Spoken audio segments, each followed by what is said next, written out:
Hey guys, welcome back to my channel. I will be doing a June monthly plan with me today. I meant to do one for May, but then I didn't get around to it, so we're just going to start fresh this month.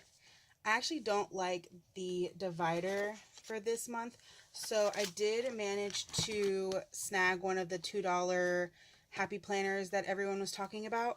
So I will be using this divider, and I guess I'll use this one too.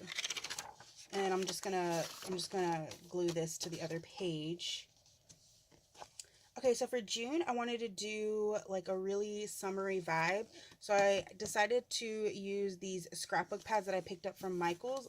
I did haul these. I think it was last week that it was posted, so I will link that down below if you haven't seen it. But I will be cutting into both of these scrapbooks, and then I have some washi that I'm making my sister pick out for me right now, so when she picks one out for me, I will use that in this spread. Also, don't mind my nails. I painted them earlier this week, and I started doing stuff before it could dry, so it kind of like messed up, and then I just haven't fixed them. So yeah, my sister was telling me how messed up they look, and she was getting on me for filming with them, but we're just gonna ignore her. Anyways, let's just go ahead and get started.